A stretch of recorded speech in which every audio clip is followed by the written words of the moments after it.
Ahora por Arcatel, el señor Natalio Dorfman Lieberman. Buenas tardes. Con la venia de su señoría excelentísima y en representación de la organización Arcatel,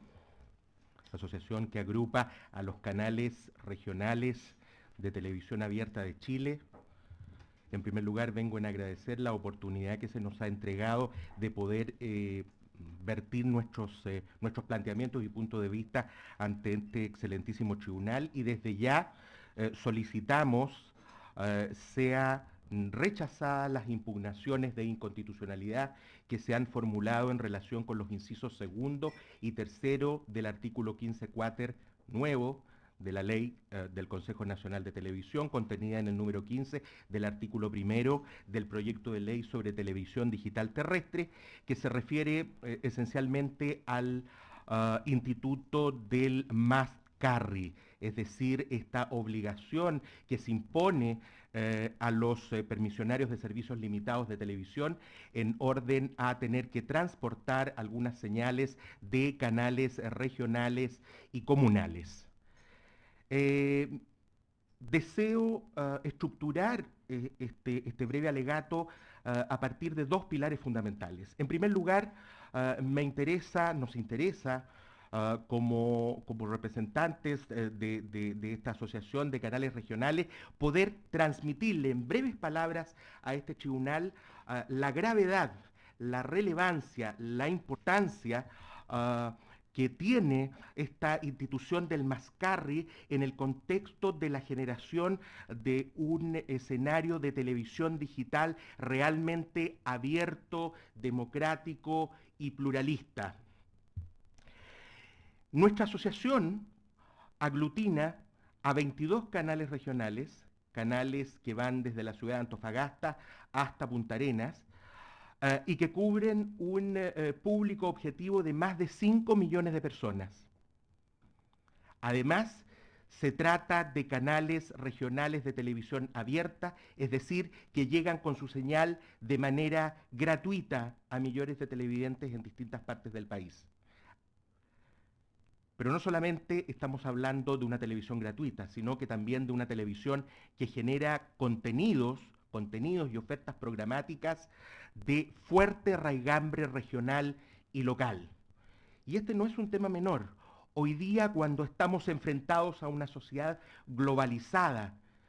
plagada y pletórica de incertidumbres, las personas y las comunidades vuelven con fuerzas a refugiarse en lo local, en aquello que dice relación con la identidad más cercana. Y en ese contexto, los canales regionales se transforman en un elemento fundamental en la construcción de esta televisión de proximidad, que está más preocupada de las personas que de los territorios, y de la cual no se preocupan necesariamente los demás actores de la industria televisiva, ni la televisión de pago, ni tampoco muchas veces los canales de televisión abierta de carácter regional. Hoy día, su señoría excelentísima, nos encontramos frente a una encrucijada muy importante. Es dilucidar si si el nuevo marco regulatorio en materia de televisión digital va a ser capaz de permitir un acceso igualitario, democrático y plural de todos los actores en igualdad de condiciones al nuevo escenario digital.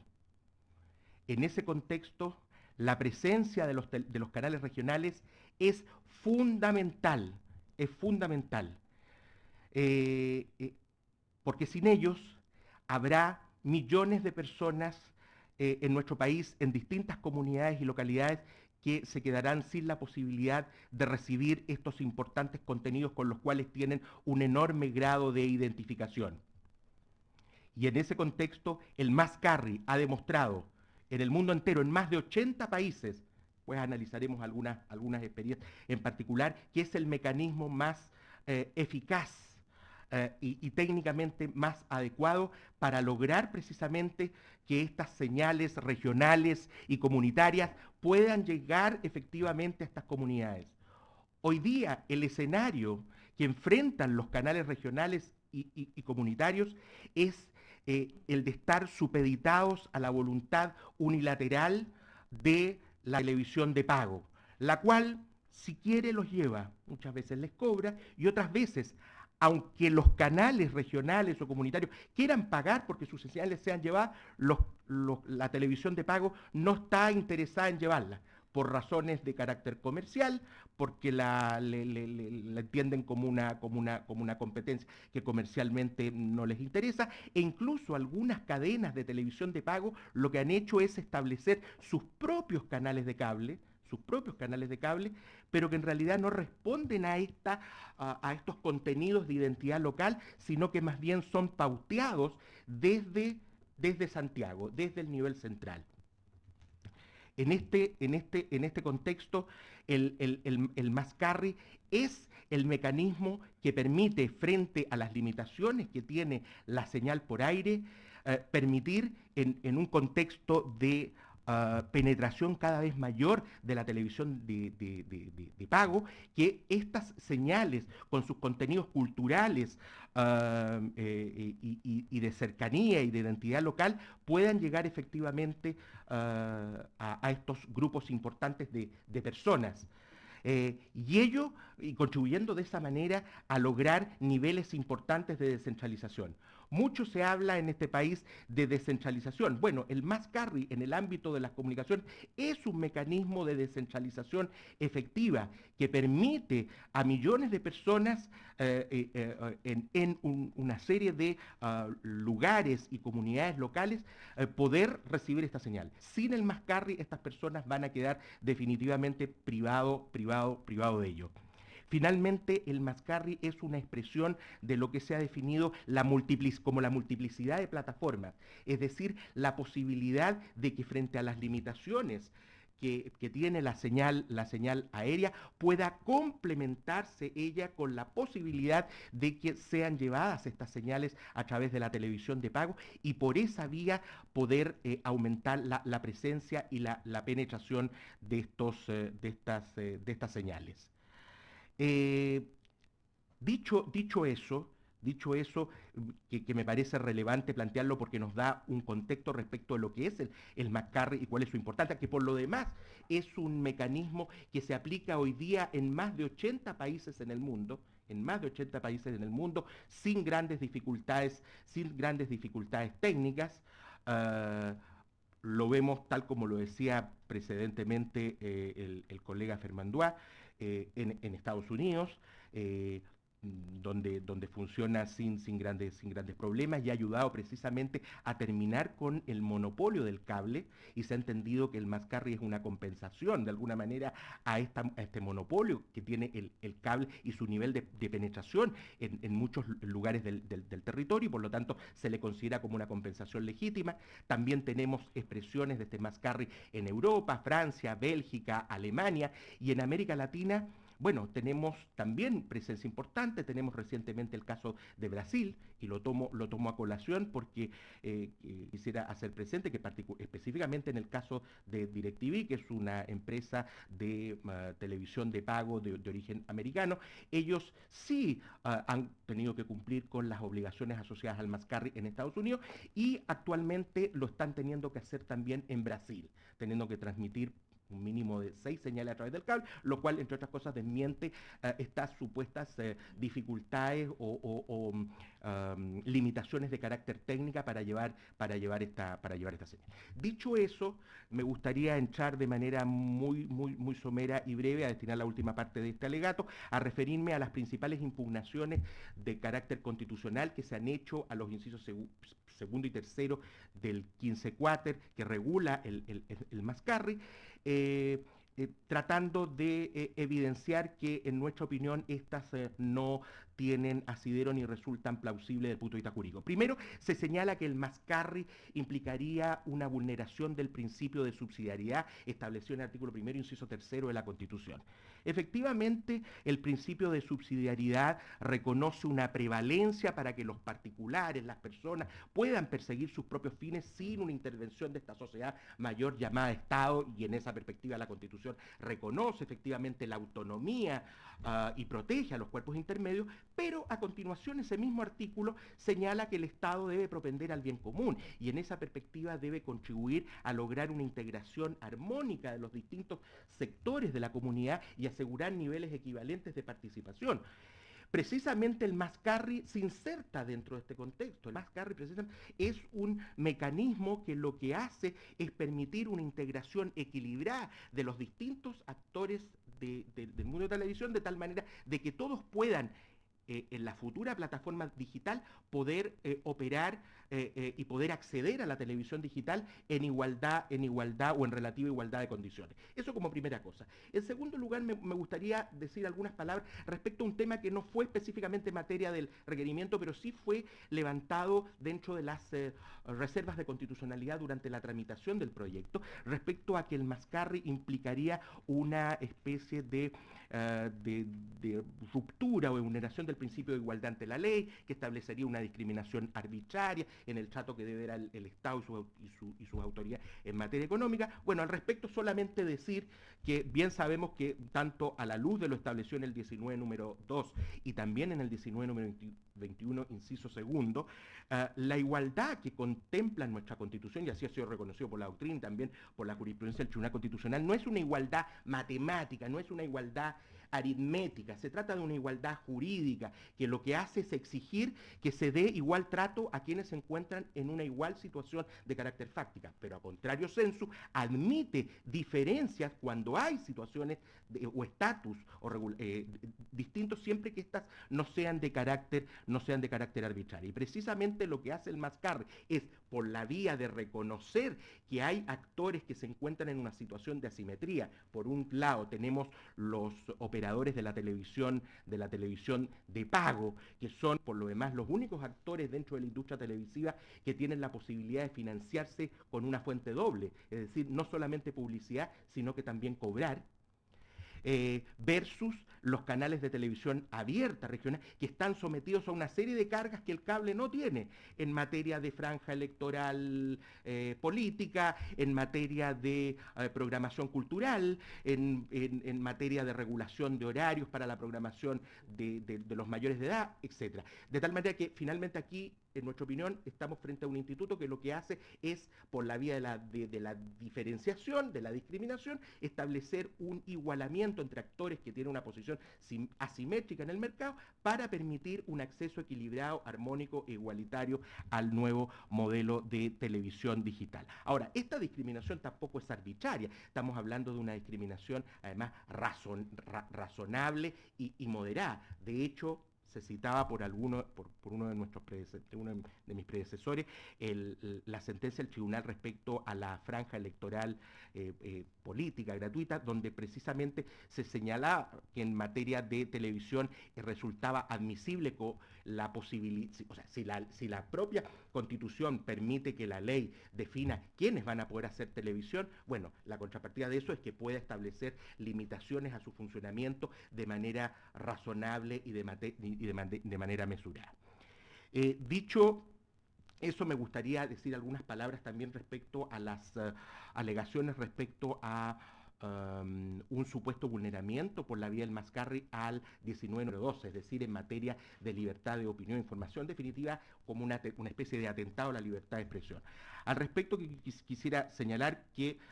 el 19 número 12 se estructura sobre la base de dos ejes. Primero está el inciso primero, que resguarda la libertad de opinar, informar sin censura previa, pero posteriormente, en el inciso segundo y siguiente, lo que hace es regular el funcionamiento de los medios de comunicación, y dentro de ellos, quizás claramente la regulación más intensiva es precisamente la regulación de la televisión, es decir, estamos frente a una actividad tal como lo señala el profesor Gonzalo García, el ministro Gonzalo García, que no se funda propiamente tal en el principio de la autonomía de los cuerpos intermedios, sino más bien en un conjunto robusto de derechos fundamentales que justifica que la televisión deba estar sujeta a una regulación más intensiva. Regulación que en el caso de la televisión está en la Constitución y también se desarrolla en detalle en la ley, tanto en la ley que crea el Consejo Nacional de Televisión como la de la Ley General de Telecomunicaciones, estableciendo normas respecto al otorgamiento, modificación y caducidad de las concesiones, procedimientos de sanciones, temas asociados a horarios culturales,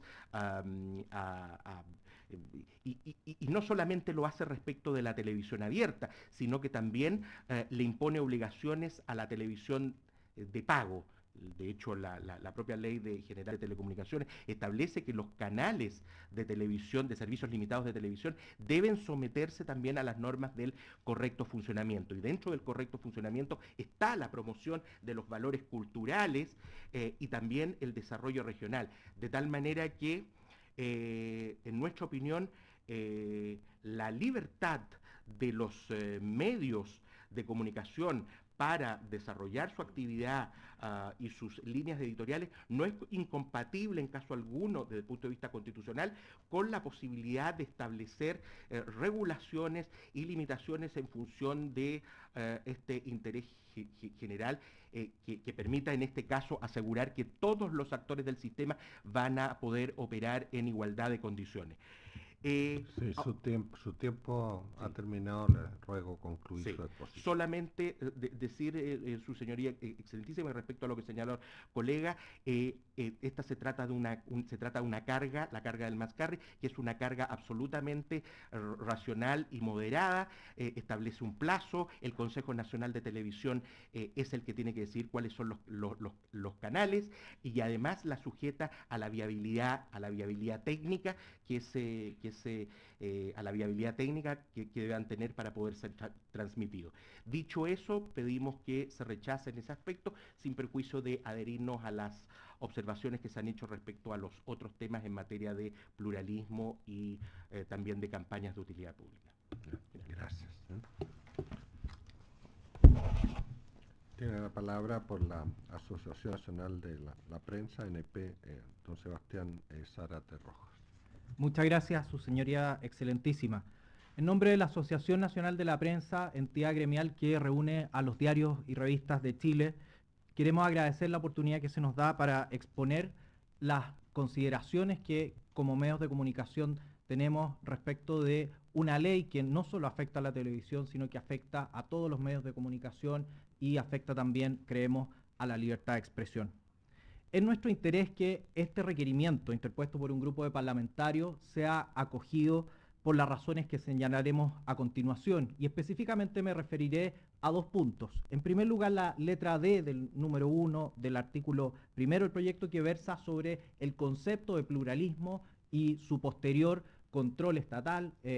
con la modificación del artículo 14, que si bien no fue incorporado originalmente en el requerimiento, creemos que es aquella herramienta que le da fuerza a esta inconstitucionalidad y esta definición arbitraria que se hace, a nuestro juicio, del pluralismo. Y en segundo lugar, a la letra G del numeral octavo del artículo primero, que se refiere a la carga real de campañas de utilidad pública. Sobre el control estatal del pluralismo, decíamos que ambas normas, tanto la norma que define al pluralismo y la norma que se refiere a su control, tienen esta virtud de hacer intervenir al Estado respecto de los contenidos que están presentes en la televisión. Haciendo el análisis de la historia de la ley, de la intención que tuvo el legislador, podemos determinar que primero se trató de establecer un concepto de pluralismo que significó que los medios de comunicación no solo tenían derecho a exponer sus propias visiones, sino que también aquellas visiones alternativas. Que en segundo lugar, dicha requerimiento del pluralismo, dicha finalidad, no se satisface con una oferta plural de la oferta de los canales de televisión, sino que cada uno en forma particular lo debe satisfacer. Y que la justificación, como se ha dicho, para determinar este contenido plural estaría en la utilización del espectro radioeléctrico como bien nacional de uso público. En lo que sigue esta presentación, procuraremos demostrar que este proyecto de ley aprobado por el Congreso es inconstitucional por las razones que expondremos. En primer lugar, con respecto al concepto, se trabajó y se discutió extensamente en el Congreso sobre la necesidad de dotar a este concepto de mayores herramientas de interpretación. algunos parlamentarios estimaron que no era conveniente dejar este concepto de forma amplia, y contrario a lo que precisamente es lo que recomienda la doctrina especializada en derecho a la información, de no definir el pluralismo, porque se puede perpetuar o se puede entrabar en el futuro ciertas discusiones sobre los ejes de lo que se entiende pluralismo. Sin embargo, el legislador entendió que era necesario efectuar tal definición, y una definición cerrada como la que se ha hecho. Sin embargo, esta definición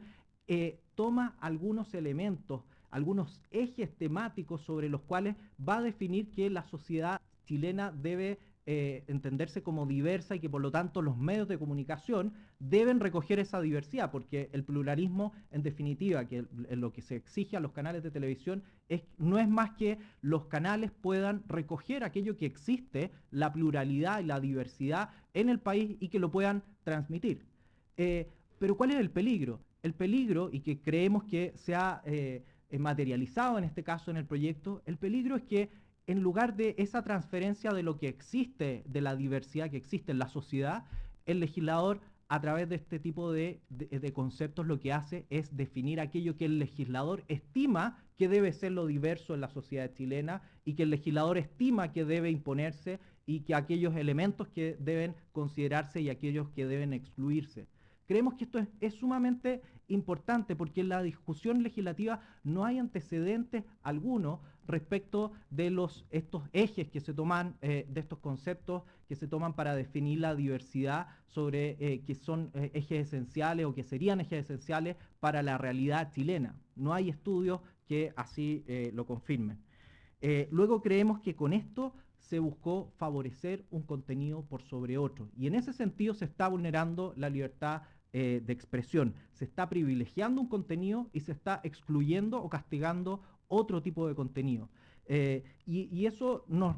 haciendo una remisión al control constitucional que hace la Corte Suprema de Estados Unidos en relación al derecho a la información sobre estos temas,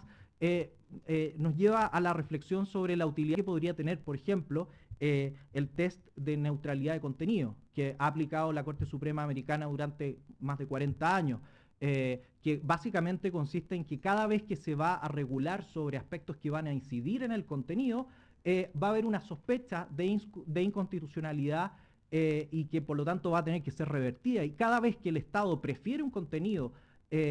por sobre otro, va a considerarse tal regulación como inconstitucional. Y desde 1972, con una regulación de Chicago, hasta el año 2012, que es la última sentencia que pude revisar, la Corte Suprema de Estados Unidos ha aplicado ese criterio de manera consistente y sin modificación tampoco sustancial que permitan hacer una interpretación distinta.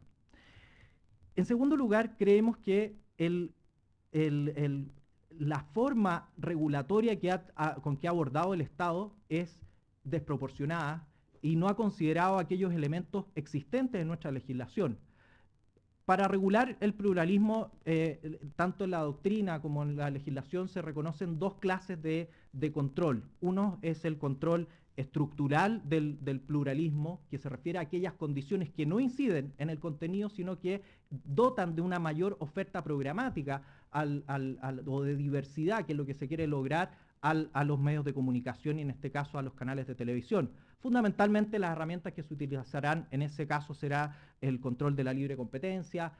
los subsidios a los canales regionales, por ejemplo,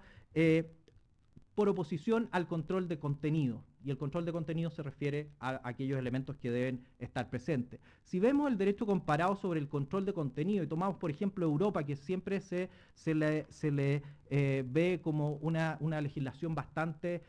intensa en materia de regulación de medios, podemos ver que en lo que se refiere a aquella televisión que debe autofinanciarse, el control de contenidos que se asume es un control muy parecido al que actualmente existe en el artículo 3º de la ley de prensa, un control como una norma objetivo al cual los medios deben propender a poder lograr y satisfacer. No hay una elección de temas, no hay, por cierto, una definición como la que ha optado el legislador chileno en este caso, porque se estima que se estaría vulnerando la libertad editorial de los medios. Con respecto al control estructural, encontramos desde hace 12 años, desde la dictación de la ley de prensa, la 19.733, dos artículos que se refieren al tema y que precisamente surgen a partir de una decisión de este excelentísimo tribunal en 1995. Uno es el artículo 38, que se refiere al control de libre competencia en materia de medios de comunicación, y el otro se refiere al artículo 4, que fue citado en una de las primeras intervenciones, que se refiere, uno, al fondos destinados a la promoción de medios regionales, y el otro, fondos destinados a estudios de pluralismo, precisamente. En el debate parlamentario no hay constancia tampoco de que el legislador haya evaluado estos instrumentos y haya estimado que era necesario arribar o adoptar un instrumento más lesivo o más intenso en la regulación. Y por el contrario, si vemos, por ejemplo, el artículo 38, vemos que es un artículo que ha funcionado con plena normalidad, donde tanto hay declaración del Fiscal Nacional Económico, del Tribunal de Defensa de la Libre Competencia, que se han referido no solo a los elementos de libre competencia cuando hay cambio de propiedad de los medios de comunicación, de todos los medios de comunicación, sino que han aludido expresamente al pluralismo. De modo que habría sido conveniente a nuestro juicio haber hecho un análisis de que después de 12 años, si esa legislación los legisladores la encontraban insuficiente, haber optado por otros caminos. Sin embargo, el legislador adopta un camino mucho más lesivo en relación a los derechos fundamentales, que es controlar directamente los contenidos. Y llegamos en ese caso al estándar de la proporcionalidad, donde podemos decir brevemente que en cuanto a la legitimidad de la medida, no podemos estar más de acuerdo que el pluralismo debe ser una meta a la cual deben lograr los medios y el Estado. En segundo lugar, en cuanto a la idoneidad de la medida, creemos que no se cumple, puesto que esta definición defectuosa y arbitraria que hace el legislador respecto de lo que se entiende por pluralismo, lo que hace es precisamente lo contrario. En lugar de favorecer la diversidad, lo que hace es excluir ciertos temas y por lo tanto no es idóneo para cumplir esa finalidad de ser diverso, de ser plural. En cuanto a la necesariedad de la medida, como decíamos, no se cumple tampoco porque el legislador, sin haber hecho juicio alguno sobre la necesidad de medidas más lesivas en torno a los derechos fundamentales y en relación a la libertad de expresión y a la libertad editorial de los medios, prefiere un modo más intenso, que es el control de los contenidos. Y por último, no es necesario ahondar mucho en la proporcionalidad en sentido estricto, porque todos sabemos también que cuando el Estado empieza a controlar los contenidos, el beneficio o el perjuicio social, la balanza se inclina claramente a favor de un perjuicio social y de la democracia entera. En relación a las campañas de utilidad pública, hay que hacer algunos comentarios que también nosotros consideramos que nos parecen preocupantes. Tomando las características de lo que se define como la campaña de utilidad pública, en primer lugar tienen un objeto amplio, tan amplio como aquellas que el gobierno decida que contribuyen a proteger a la población y a promover los derechos fundamentales. Tan amplio como eso. Las determina, en segundo lugar, las define, las produce íntegramente el gobierno de turno, sin interferencia de los medios de comunicación. En tercer lugar, el Consejo Nacional de Televisión, de acuerdo al tenor de la ley, tiene un rol de control meramente formal. Puede solamente pronunciarse respecto de los cumplimientos de la extensión de los minutos, de quién es la autoridad competente, si es la CGU, etcétera, pero no puede controlar el mérito de si es un asunto de interés general, no puede decir no puede rechazar una propaganda por ser una autopromoción del gobierno, por ejemplo, que sería una forma defectuosa de aplicar esta ley. Y en último término, hay que decir que se trata, y estamos de acuerdo, que se trata de una carga real, siguiendo la doctrina de este excelentísimo tribunal. Pero sin embargo, a diferencia de las cargas reales que a este excelentísimo tribunal le ha tocado decidir, se da una característica fundamental, que las cargas reales como imposiciones que afectan a los derechos de las personas o de las entidades deben estar determinadas o deben ser determinables. Y acá se olvida algo que en comunicación es básico. Solamente se determinan en cuanto a la extensión, 21 minutos a la semana por un máximo de 5 semanas al año. Pero el mensaje no está determinado. El mensaje es tan indeterminado como la promoción de los derechos fundamentales y la protección de la población.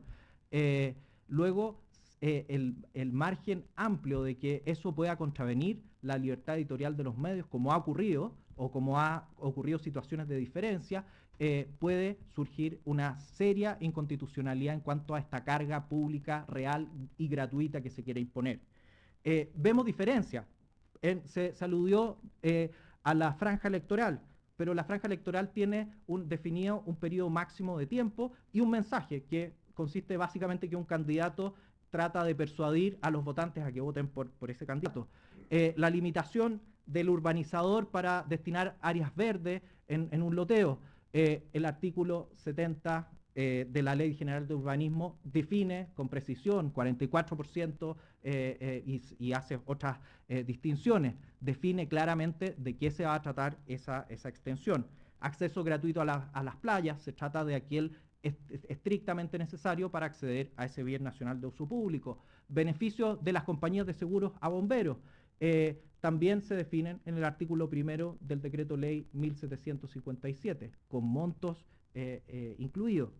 Acá no se definen. Este proyecto impide que los canales puedan pronunciarse respecto de estas campañas. Todos recordamos aquel episodio que ocurrió respecto de las campañas de la prevención del VIH, donde dos canales cuya línea editorial era contraria al mensaje, cómo se quería mostrar, se les permitió poder modificar el mensaje cumpliendo los mismos requerimientos que tenía el Ministerio de Salud. Esta ley, tal como está aprobada, eso está impedido y el gobierno, los medios de comunicación no pueden hacerlo. Y por último, en relación al control del Consejo Nacional de Televisión en esta materia, llama la atención que un proyecto que, habiendo reforzado a esta institución, dotándolo de mayor independencia, de mayores atribuciones, en esta materia no lo dote de los controles necesarios para proteger los derechos de los afectados de una carga real y gratuita como esta. Por tales razones consideramos que esta carga real es inconstitucional y que no cumple los requisitos constitucionales que se establecen. Y estos son los dos elementos en virtud de los cuales nuestra asociación está apoyando el requerimiento interpuesto por los parlamentarios y deseamos que este excelentísimo tribunal los tenga a consideración. Muchas gracias. La palabra por la Federación de Medios de Comunicación Social de Chile, don Abraham Santibáñez Martínez. Gracias. Excelentísimo señor presidente,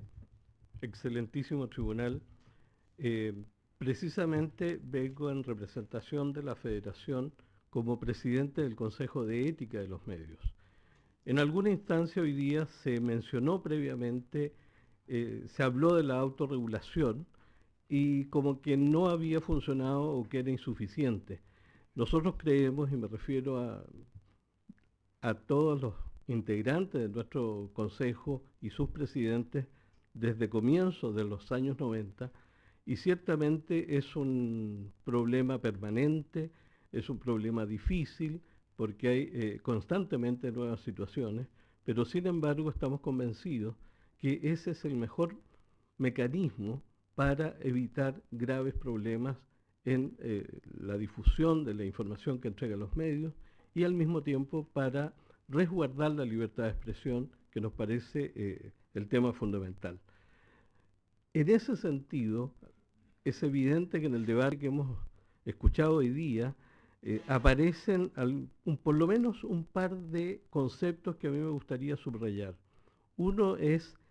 se refiere a los cambios en la sociedad chilena. Es evidente que desde 1990 a esta parte, y por supuesto desde mucho antes, ha habido grandes cambios y eso se ha visto en cómo se regula o intenta regular la difusión de noticias, especialmente, obviamente, en el tema de la televisión. Pero junto con eso, me parece necesario subrayar que también el desarrollo tecnológico es una variable permanente y ya hemos tenido cambios, los hubo cuando se estuvo discutiendo la ley de prensa que duró 8 años, ha habido cambios en los 5 años que ha durado la discusión de esta ley y probablemente en los próximos años va a haber todavía más cambios. Eso hace que lo recomendable, parece, es tener un criterio de la mayor amplitud posible. Es decir, en la medida en que se van restringiendo conceptos, y como yo no soy abogado sino periodista, puedo no ser muy exacto en los términos, pero creo que es una realidad permanente el que el cambio tecnológico, la novedad en los instrumentos de comunicación que tenemos, naturalmente hace muy imperativo que la revisión de la legislación, cuando se hace muy estricta, sea cada vez más frecuente. Yo creo que ese es un tema que hay que tenerlo en cuenta y naturalmente engancha con lo que se está discutiendo ahora. Cuando se habla en el gran tema que nos preocupa, que es la promoción de los valores que se incluye en torno al pluralismo, esta forma de facultar a un órgano para que pueda imponer a los medios la promoción de determinados principios, abriendo la posibilidad de sancionar a un medio por estimarse que no otorgó suficiente tiempo a un determinado grupo de interés o que no promovió suficientemente un determinado principio, a juicio de la Federación de Medios, puede revestir un grave peligro para la libertad de expresión. Porque la pregunta es cómo se puede imponer el pluralismo. Es una duda que ya se hizo presente y se ha recordado aquí en la discusión de la ley de prensa, la 19.733, hace unos años. Entonces se quiso asegurar el cumplimiento de la disposición contenida en el artículo 1 de dicha ley, el tercer acápite de la ley, en que se reconoce a las personas el derecho a ser informadas sobre hechos de interés general. Desde luego, esta es una afirmación valiosísima. El problema es cómo se puede lograr esa información que se pretende de los hechos de interés general. Durante la discusión en el Congreso con el fin de garantizar este derecho, una de las primeras indicaciones que se hizo fue objeto de una ardua discusión en que se concluyó que no se pueden establecer normas obligatorias al respecto sin producir un grave choque con la libertad editorial de los medios y por lo tanto la libertad de expresión. Hay acuerdo en el sentido que la legislación vigente, tal como la plantea la ley de prensa, subraya adecuadamente la preocupación por el pluralismo y la diversidad. La novedad es que este concepto se está ampliando todo el tiempo. Por mucho tiempo se había entendido que el pluralismo consistía básicamente en una apertura a diferentes opciones políticas, pero el tema es obviamente mayor y paulatinamente se ha ido entendiendo o extendiendo sus alcances. Pluralismo y diversidad abarcan a todos los ámbitos de la existencia humana y social. La gran dificultad, sin embargo, es que no hay una manera clara de determinar las eventuales infracciones a este principio o sus omisiones. Como ya se señaló, esto quedó claro en la discusión de la ley de prensa, cuando algunos parlamentarios propusieron que se impusiera a los medios la obligación de cubrir todas las noticias de interés general. Ya voy a hablar un poco más del proceso de determinación de noticias, pero lo que sí se puede decir de inmediato es que una y otra vez se ha verificado que ello es inviable en la práctica, ya que coarta la libertad editorial, aparte de chocar con algo muy obvio y evidente, las limitaciones de espacio de los medios o de tiempo en el caso de los audiovisuales. En el caso de la línea editorial de un medio, más allá de las definiciones políticas, ¿qué ocurre cuando la opción de un medio es el deporte o la cultura o los temas internacionales? ¿Qué pasa con la orientación en cualquiera de estas áreas? Me refiero a que, por ejemplo, recién hace unos pocos días se ha producido un debate por una acusación respecto de los turistas que vienen de Israel. se debe recoger obligatoriamente dicha opinión, incluso en medios cuya línea sea favorable a Israel. Me refiero a que la acusación era que los turistas, jóvenes todos, venían con intenciones de algún tipo de estrategia militar, que querían hacer mapas o detectar debilidades, cosa que parece muy rara y en general no ha sido muy bien acogido. Pero plantea este tema. ¿Qué hace un medio que tiene una línea editorial frente a un tema determinado cuando se plantea una acusación que puede ser muy absurda, que puede ser muy peligrosa, si la acoge, no la acoge, cómo la acoge? Yo creo que ese es las respuestas a estas interrogantes podrían obligar a los medios eventualmente a violar sus propias orientaciones programáticas o incluso sus líneas editoriales. Ante la imposibilidad de imponer la obligación de entregar determinada información, en la ley de prensa, el artículo 4, como se acaba de recordar, se estableció un mecanismo destinado, aparte del fomento de los medios regionales, un mecanismo destinado a hacer claridad en el tema a partir de datos duros. Yo creo que este es un aspecto que es fundamental recordar hoy día. Se habla del pluralismo, se hace referencia a las insuficiencias en esta materia, pero no tenemos estudios duros, sino desde hace prácticamente 3 o 4 años.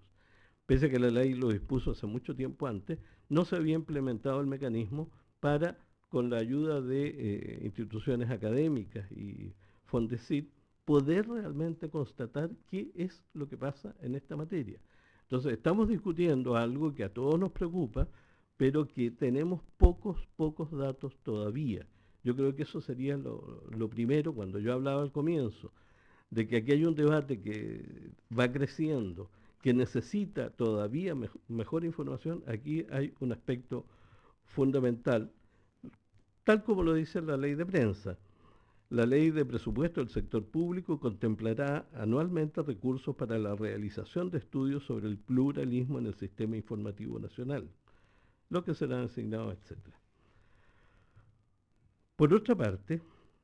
creo interesante subrayar el hecho de que hasta ahora en general se ha ido aumentando, generalizando, haciendo cada vez más profundo, y eso es parte del cambio de la sociedad chilena en estos años, el respeto al principio básico del pluralismo y la diversidad en los medios tradicionales. En este sentido, como presidente del Consejo de Ética, debo dar fe que no es un tema, hay otros temas desgraciadamente que suelen presentarse, pero este tema es raro. Los medios tradicionales de comunicación en Chile tienen bastante claro ese respeto a la diversidad, cómo se ha ido implementando por la ley, pero incluso antes, a la diversidad en todo sentido, y hacer cada vez más amplia la cobertura informativa. Ha habido cambios, no siempre fue así, pero está siendo así y cada vez más. Y en eso vuelvo a subrayar el tema de la importancia de la autorregulación, tal como la ha entendido no solo la Federación de Medios, sino también en su propio ámbito el Colegio de Periodistas. Es posible que haya una excepción a esta línea, a este respeto cada vez más grande de la pluralidad. Es posible que se produzca en los nuevos medios. Hay una tendencia todavía imposible, no solo de regular, sino siquiera de autorregular, a lo que aparece a través de las llamadas redes sociales, a través de todas estas tecnologías que se están implementando, y eso también debería ser un tema que nos preocupe, pero que difícilmente se puede resolver de antemano mediante un proyecto de ley o una ley. Antes de concluir, quiero insistir en algo que a los periodistas siempre nos parece evidente, aunque probablemente no lo sea así.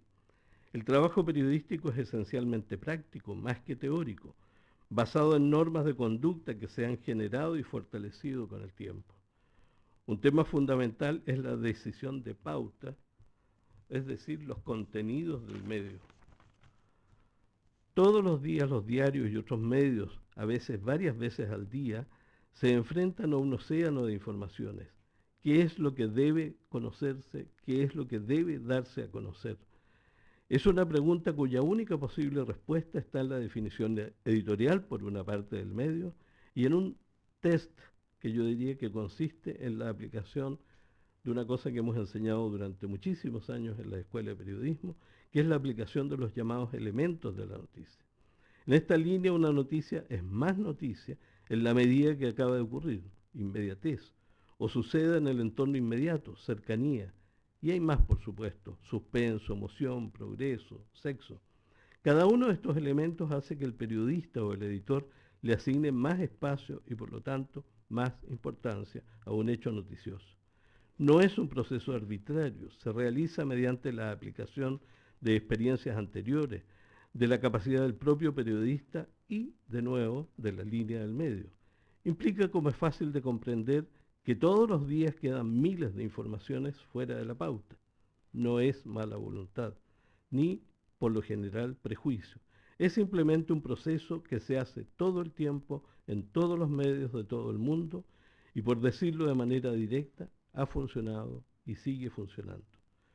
Para los medios el precio de equivocarse en esta materia se paga en la pérdida de adhesiones, bajas en la publicidad y sobre todo en la pérdida de la confianza de los lectores. Esto es, excelentísimo tribunal, en esencia mi aporte complementando a lo que ya han dicho varios de mis antecesores más especializados en esta materia que yo mismo. Muchas gracias. Por la Asociación Nacional de Radiodifusores de Chile, ARCHI, tiene la palabra su presidente, señor Luis Pardo Sáenz. Gracias, su señoría excelentísima. Agradezco a nombre de la Asociación de Radiodifusores de Chile la oportunidad que nos da este excelentísimo tribunal de plantear nuestra posición respecto de dos aspectos que están formando parte del requerimiento. Uno es el pluralismo y el otro son las campañas obligatorias. Y un tercer elemento que no forma parte del requerimiento, pero del cual queremos dejar constancia, que dice relación con las restricciones a la renovación de concesiones. Para nuestra asociación es muy importante toda ley, aun cuando no afecte directamente a la radio, que pueda potencialmente representar restricciones o limitaciones a la libertad de expresión, toda vez que puede servir de precedente para futuras legislaciones. Y está además señalar que compartimos plenamente la finalidad legítima de promover el pluralismo, pero discrepamos de los medios que ha escogido el legislador en esta oportunidad en la ley que estamos examinando. Respecto al pluralismo, son tres los aspectos que yo quisiera señalar. Primero, la definición de pluralismo nos parece que es una definición taxativa, excluyente, que es contraria al propio pluralismo, toda vez que justamente en la definición de lo que acaba de explicar el profesor Santibáñez respecto del proceso a través del cual los medios definen su pauta y definen los componentes de su noticia, el servir al pluralismo es también parte de esa orientación editorial, y lo que se pretende con esta definición es imponer, uniformar un criterio respecto de uno de los temas más importantes del debate público, como es el propio pluralismo. Luego contempla la ley una obligación que antes era de respetar y hoy día se extiende a promover el pluralismo, y se entiende que promoverlo en los mismos términos de la definición estricta y absoluta que lo ha definido en el artículo primero. Y finalmente, a través del artículo 14, le impone al Consejo Nacional de Televisión el deber de asegurar o garantizar que se respeten estos principios. A nuestro entender, este mecanismo que se configura en torno a la definición de pluralismo, a la obligación impuesta a los medios de promoverlo activamente y al mandato que se le da al Consejo para fiscalizarlo, se tiende a formar una uniformidad de criterios, que es todo lo contrario del pluralismo. No basta con que un organismo o un órgano sea en su génesis de una composición democrática, como puede ser la diversidad política que está representada en el Consejo. Lo grave de esto es que va a haber un grupo de personas que van a imponer desde su interpretación de esta norma la forma en que los medios tienen que aplicar el pluralismo, y de esa interpretación subjetiva van a surgir sanciones que van a condicionar la libertad y la independencia con que operan en este caso los medios televisivos. Consideramos que es una forma entonces de censura indirecta, toda vez que interviene excluyendo o acentuando determinados contenidos en la línea o en la entrega programática de los medios televisivos. Antes de ilustrar algunos ejemplos que pienso que pueden ser útiles para entender la gravedad de de este mecanismo. Quiero citar con su venia, señor presidente, una muy breve parte de la sentencia de este excelentísimo tribunal del año 95. Ninguna norma legal puede obligar a las personas naturales o jurídicas a dar una información u opinión o a inmiscuirse en la autonomía que deben tener los grupos intermedios de la comunidad, entre los que se cuentan los medios de comunicación social. Cierro comillas. Esta doctrina que se ha reiterado en distintas sentencias del tribunal está además en perfecta armonía con la doctrina internacional. La doctrina internacional, que hemos escuchado hoy día varias citas parciales de recomendaciones internacionales, es muy clara en esta materia. Hay 2 o 3 elementos que creo que son importantes de resaltar. Primero, la Convención Americana establece claramente cuáles son las áreas o las limitaciones legítimas que se puede imponer a la libertad de expresión. Limitaciones además que son sumamente restrictivas y que tienen que cumplir con un test bastante exhaustivo. Y son básicamente la protección de la infancia, la protección de la salud, la protección del orden público en forma aún más restrictiva que las anteriores y la prohibición del discurso a favor de la violencia o de la promoción del odio y la violencia. Esas son las restricciones legítimas a la libertad de expresión y obviamente hay formas del discurso de odio o el discurso de violencia que pueden atentar contra el pluralismo, pero no son suficientes o no es suficiente esa acepción para imponer una visión tan global y tan integradora de una determinada visión del pluralismo. También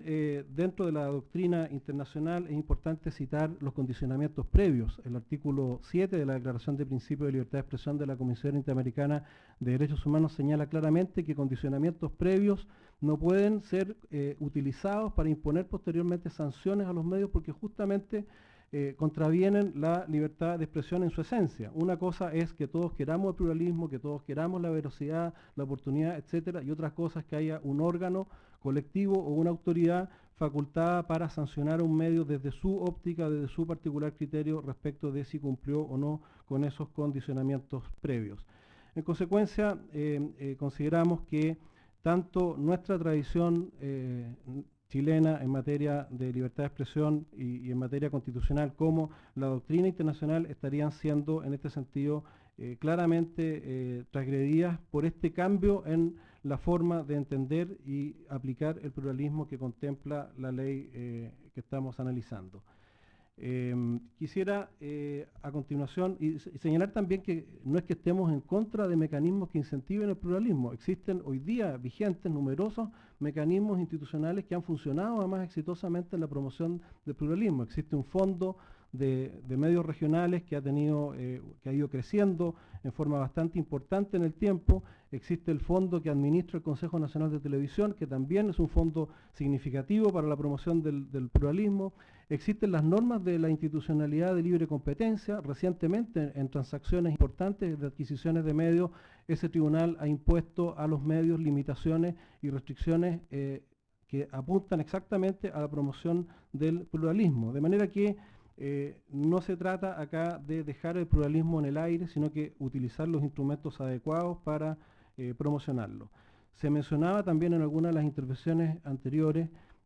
sanciones que ha impuesto el Consejo Nacional de Televisión precisamente en materia de pluralismo a canales de televisión. Y eso da cuenta de que la institucionalidad como ha funcionado hasta ahora,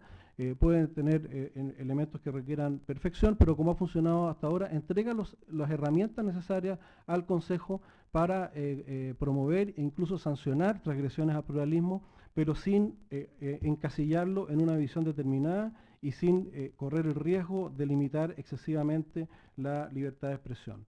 Algunos ejemplos prácticos que creo importante traer a colación. Todos hemos visto en este periodo electoral un enorme esfuerzo que han hecho todos los medios por contribuir a la información pública, a entregar a la comunidad las visiones y las propuestas de las distintas candidaturas. Nuestras propias asociaciones en forma independiente, la ARCHI, la ANATEL, la ANP, han organizado foros con los 9 candidatos, foros que han tenido una cobertura equivalente a cadenas nacionales, con todos nuestros medios participando y que dan cuenta precisamente de nuestra convicción y compromiso con el pluralismo. Sin embargo,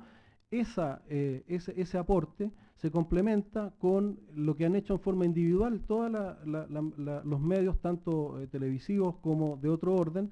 pero no necesariamente invitando a los 9 candidatos o a todos los candidatos a diputados, ¿no es cierto?, de un determinado distrito, o a todos los candidatos a senadores, o a todos los candidatos a cores, porque efectivamente, como ya se señaló, hay una limitación importante de tiempo y hay también prioridades periodísticas que tienen que ver con el saber hacer del periodismo y no necesariamente con una concepción aritmética del pluralismo como se podría deducir de esta norma. Entonces, ¿qué pasa o qué va a pasar cuando el Consejo Nacional de Televisión sea requerido por un candidato porque no fue incluido en un determinado foro, ¿no es cierto?, o en un determinado debate en un canal de televisión? El canal de televisión regional, por ejemplo, de Punta Arenas, donde hay 9 candidatos a diputados, ¿no puede hacer una entrevista a un candidato a diputado sin hacerle la misma entrevista a los otros 8? ¿Tendrá que hacer un debate para los 9 o comprometerse a hacer 3 debates de A3 y si no, no hacer ninguno? Son cosas bastante absurdas si uno las piensa y las proyecta en el tiempo, pero son situaciones absolutamente previsibles que van a ocurrir. El Consejo Nacional de Televisión va a ser requerido no solo por candidatos a distintos cargos de elección pública, sino que va a ser requerido también por distintos organismos, organizaciones,